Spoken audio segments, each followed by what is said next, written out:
tignan mo. May zero civility.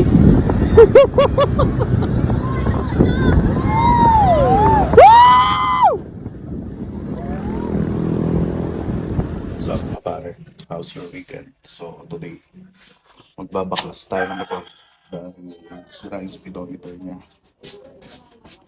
Tapos, titest drive natin. Let's go.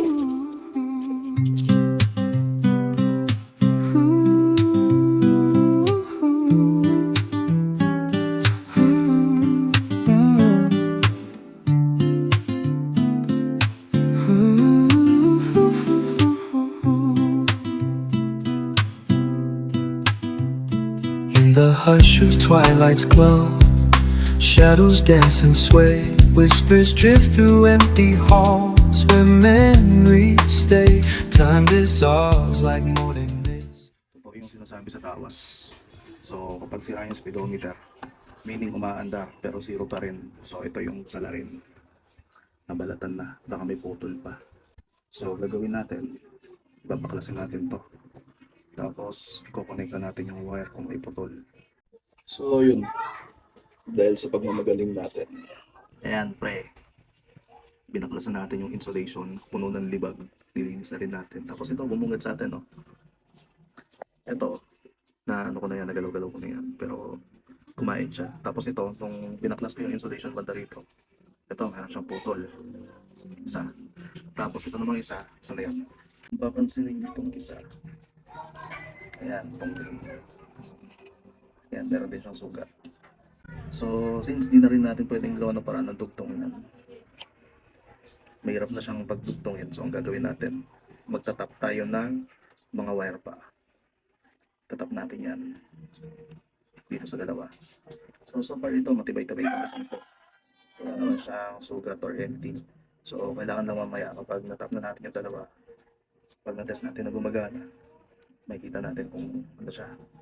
Pero ito, delikado din sana to. Sa itong part na to, ayan, possible din mabalatan niya pag tumagal. So, dalawa pa lang naman yung may damage.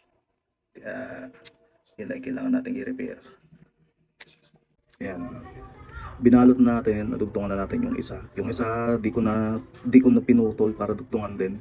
Since nabalatan lang naman siya, binalot ko na lang sila tatlo ng electrical.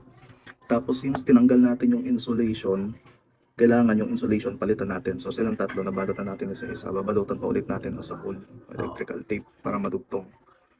So na-testing na rin naman natin, gumana na ulit yung speedometer, pati yung consumption meter niya. Quick update, naikabit na natin yung ating throttle body, number 1. Naikabit na rin natin yung dugtungan ng airbox. So ilalak na lang natin. Plus, ito, naipasok na rin natin dyan. Then, yung nasa likod, yung nagdudugtong sa gearbox, naipasok na rin natin. So,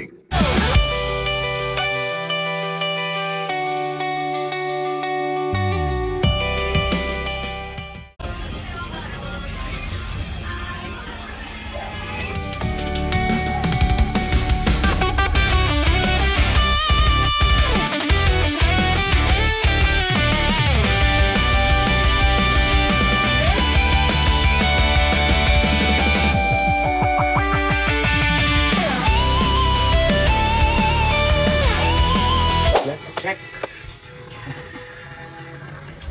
Hindi ko na tayo napagpalit ng langis, pre.